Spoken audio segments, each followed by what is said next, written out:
Ela nos conta o que viu dentro do terreiro, viveu horror e afirma que irá nos assustar também. Deixa o like, se inscreve no canal, ative as notificações. E o espiritismo abraçou a gente.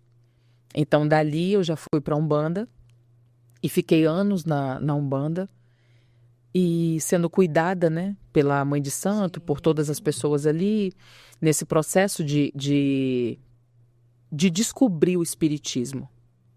E fiquei ali durante uns 10 anos, mais ou menos. Logo depois desse processo, eu conheci o Candomblé. Quando eu conheci o Candomblé, eu vivi intensamente. Não sei se você já conhece a dinâmica como que é, mas quando você entra, tem um processo de raspar a cabeça, de se retirar, fica todo aquele processo ali. Então, eu fiquei 12 anos ali dentro. 12 anos. 12 anos. Então, nesse processo de 12 anos ali dentro, aconteceram muitas coisas. Eu fui entendendo muitas coisas, fui descobrindo muitas coisas. E dentro desses 12 anos, eu me casei. Casei com o filho da Mãe de Santo, do Barracão. Só que eu não tinha noção aonde eu estava entrando. Foi um casamento muito difícil. Por que muito difícil? Um casamento que teve muitas traições, muito desrespeito. Hoje, como mulher cristã, eu consigo entender que tudo aquilo que a gente planta, a gente vai colher. Sim. Todas as coisas. Então, quando eu estava naquele contexto de casamento e pensando assim, estou sendo traída, estou sendo maltratada, as coisas estão ruins, eu não mereço isso, porque era o que eu pensava, eu não mereço isso, sem lembrar de todas as coisas que eu tinha feito lá atrás, no período ainda que eu estava solteira, todas as vezes que eu entrei no relacionamento das pessoas, todas as vezes que eu plantei algo ruim, porque a gente esquece. E qual é o ruim disso? Quando você se coloca num lugar de vítima, esquecendo de tudo aquilo que você plantou, as consequências da sua colheita, você tem a tendência de achar que você não merece, esquecendo de tudo que foi plantado. E eu estava nesse lugar. Sim. Então, eu fiquei casada ali durante muito tempo, nesse contexto de candomblé, nesse contexto de conhecer todas as coisas, porque o candomblé, quando eu entrei ali, quando eu resolvi raspar a cabeça e fazer santo e ficar todo o processo ali, eu não tinha noção. Na minha cabeça era Normal? Era Uma normal. religião. Isso, na minha cabeça era Fazia algo, mal. na minha cabeça era algo comum. Eu via muito sangue, eu via sacrifício, eu via todas as coisas, mas na minha cabeça aquilo era normal. Aquilo era natural, era uma religião como qualquer outra. Mas assim, você não se pergunta assim, nossa, mas quando eu congregava na Assembleia de Deus, era totalmente diferente. Você não sabia, assim, diferença, o que era bom, o que era ruim. Então, esse é o grande ponto. Porque quando eu estava na Assembleia, eu tinha contato com a religião. Não tinha contato com a profundidade Sim. bíblica. Sim. Não tinha, eu não tive contato com o livro de Levítico, por exemplo, Isso. que fala sobre sacrifício. Eu não tive contato com nada disso. Então, quando Apocalipse. não tinha nenhum. Coisas espirituais. assim, Nenhum, nada. Nada. Nada. Era só o básico. Era só o básico ali, de ir na escola dominical, assistir o Sim. culto ali, era muito básico. E era muito nova também. Não tinha uma profundidade, não tinha um entendimento, não sabia o que era treva, o que era Sim. Satanás e mundo espiritual, não conhecia nada disso. Então eu fui conhecer, quando eu estava na Umbanda, e eu fiquei um bom período na Umbanda, que eu saí e fiquei 1 ano na igreja, eu ouvi o pastor falar sobre o mundo espiritual, mas era muito superficial. Sim. Uma das coisas que ele falava comigo, você tem que trazer todas as suas coisas da Umbanda para cá, para a gente poder dar fim nisso e queimar e não sei o quê. E eu não entendia, não sabia. Mas aí eu fui. Fiz todas as coisas, né? Levei para lá. Então, saindo desse processo da Umbanda para o Candomblé, onde eu fiquei mais 12 anos dentro do Espiritismo e fui conhecendo as coisas, eu vi muitas coisas ali dentro. Que te Muitos rituais, assustaram? nem um Não, pouco, nada. nada, porque Tudo era vai normal ficando pra você. normal. Sim. Quando você vai tendo contato, vai ficando normal. Rituais com sangue vai ficando normal. Raspar a cabeça vai ficando normal. Sacrifício de animais vai ficando normal. Tudo vai ficando normal. Só que aí, o que que acontece? Eu fiquei lá dentro durante 12 anos, Sim. tomei obrigação máxima dentro do candomblé, e nesse processo de tomar obrigação máxima, quando foi acho que 2019 mais ou menos, 2019 começou aquele início de pandemia. Sim. E nesse início de pandemia, a pandemia ela estava começando, estava muito, todo mundo não sabendo ainda muito bem o que que era, as funções foram suspensas. E aí dentro de mim eu tinha algo que eu queria muito voltar a morar na praia, que era onde a minha família estava. Sim. Minha irmã estava, minha mãe faleceu em 2013, então ficou só eu e as minhas 2 irmãs. E aí eu queria muito voltar para lá. Isso você estava casada ainda? Tava. Tá. Só que esse ponto do casamento é algo muito interessante assim, porque eu conheci primeiro o autoconhecimento para depois conhecer o Senhor. Quando eu comecei a conhecer o autoconhecimento, eu comecei a perceber que coisas no meu casamento não eram naturais. Alguns comportamentos não eram naturais. Algumas situações que eu me colocava não eram naturais. E aí eu comecei nessa busca de autoconhecimento, de terapia, de entender muitas coisas e não conhecia o Senhor ainda. Só que o autoconhecimento vai trazendo para a gente uma consciência muito grande sobre o comportamento, sobre o que faz mal, o que não é bom. E aí eu começava a olhar para mim e eu falava assim, tem alguma coisa nesse relacionamento que não está normal. Tem alguma coisa aqui que não está, tem alguma coisa aqui que está errada. E eu fui muito traída.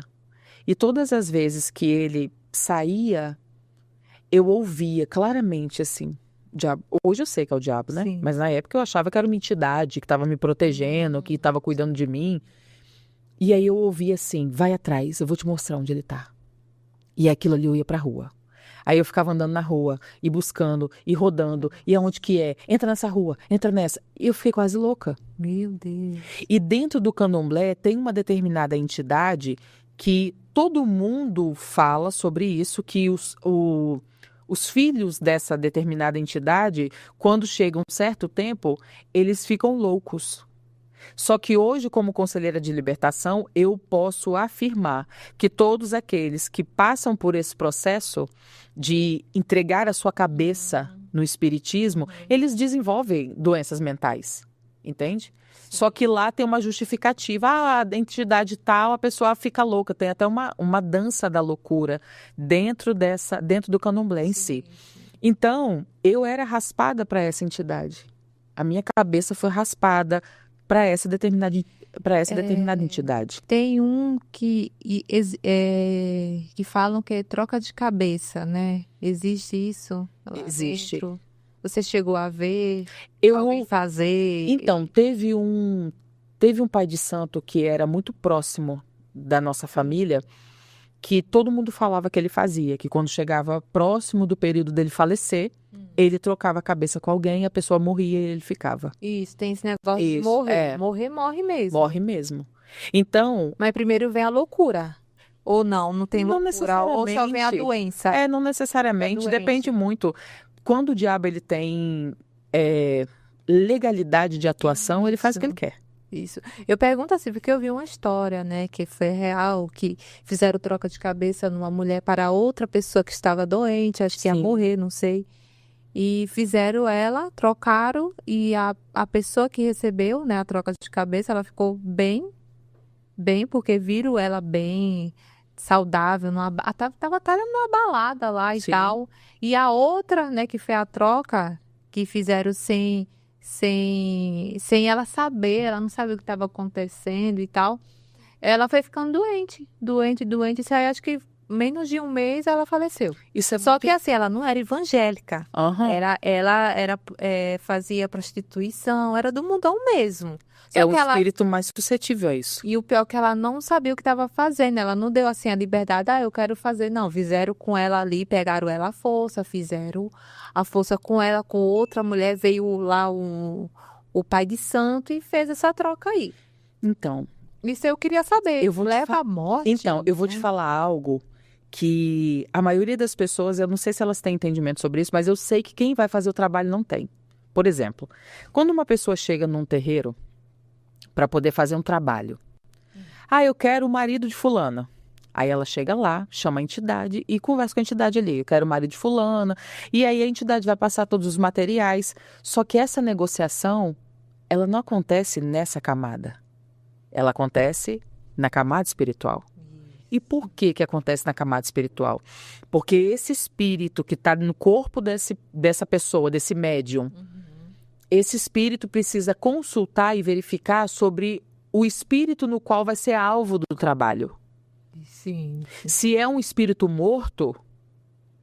E tem isso ainda. Se é um espírito morto, esse trabalho vai pegar sim. Agora, se é um espírito vivificado, essa entidade, esse espírito, não tem como aprisionar um espírito vivificado. Então... Vivificado, você fala o quê? Vivificado no espírito. No espírito. Porque o que acontece? A nossa vivificação, ela não é na alma, ela é no espírito. Sim. A vida, ela é no espírito. Então, algo que a gente precisa ter entendimento sobre isso, as pessoas que estão, né, no espiritismo, e você que está nos escutando agora, que tem essa curiosidade de saber como que funciona isso, a camada espiritual, a negociação acontece lá em cima. Se essa entidade vê que esse... E eu vou te contar algo que aconteceu real. Eu conto até no meu livro sobre isso. Eu tinha uma amiga, e eu ainda estava no candomblé. Essa amiga separou e foi morar no Rio de Janeiro. Morando no Rio de Janeiro, conheceu um rapaz também separado. Sim. E aí começaram a se envolver, aquela coisa toda ali, ele divorciado, ela também, e os dois ali naquele contexto do mundo. Um belo dia eles foram dormir. Quando acordou no outro dia, ele sentado assim na cama, ele falou assim, tô indo embora. Ela falou, para de brincadeira. Ele falou, eu vou voltar. E falou o nome da ex-esposa. Ah, sim. Ela falou, para de brincadeira, que isso? Como assim? Aí ela falou, e tudo que você falou a respeito dela? Não, ela não é tão ruim assim. E aí ele foi embora. Na época eu era do candomblé ainda, e uma das entidades que eu trabalhava falou assim, ele está sob um efeito de um trabalho de magia negra, de macumbaria. Sim. E aí eu comecei, depois que eu me converti, que aí eu vou te contar como foi todo esse processo, mas depois que eu conheci o Senhor, que eu fui entender como funcionam todas essas coisas. Então, a magia, ela é real. As trevas é real. Todo esse processo é um processo real e extremamente perigoso. Sim. Que o diabo vai atuar nas nossas vidas apenas de duas formas. Se Deus permitir. Ou se eu, com a minha mão, abrir uma legalidade para que ele faça isso. Só que quando você está ali dentro... Quando você está no mundo e você está ali dentro do candomblé, você não tem noção disso. Eu não tinha noção disso. Na minha cabeça, essa religião era uma religião... não uma religião que cultuava demônios e nada disso. Para mim era uma religião com outros deuses apenas. Você fazia muito trabalho para outras pessoas? Chegou a fazer? Cheguei a fazer alguns. Porque... Eu, Juliana, nada do que fosse sobre relacionamento ou fazer algo para alguém eu fazia. E para crente? Tem uma de crente que aconteceu algo assim, nossa. É bom perguntar, né? Quando a gente estava lá, teve um dia que chegou uma senhora. Sim. Uma saia assim, um coque. Eita, aí eu olhei, aí a mãe de santo falou assim, minha filha, pega um café para a irmã. Meu Deus. Eu falei, irmã de igreja? Eu falei, você não tá no lugar errado não, querida? Aí ela, sim, uma irmã. Meu Deus. Aham. Tava lá, para fazer trabalho.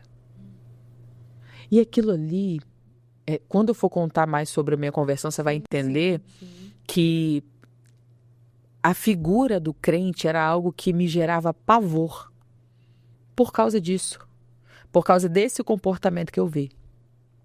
E aí na hora que você está nesse processo ali dentro, descobrindo, fazendo trabalhos, porque você vai em cemitério, você tem sacrifício, tem muitas coisas que você precisa fazer. E você não tem entendimento que é algo, que é uma abominação. Sim. Que adorar outros deuses é uma abominação. Você vai convivendo ali normal. Quando foi desse ano de 2019, que eu decidi voltar a morar na praia, eu ainda estava casada, e o casamento sempre com muitos problemas, sempre com muitos problemas. Ele é uma pessoa maravilhosa. Ele é um cara muito bacana.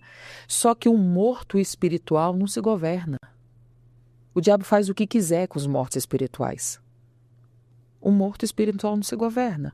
Então, a gente oscilava entre estar muito bem e estar muito mal.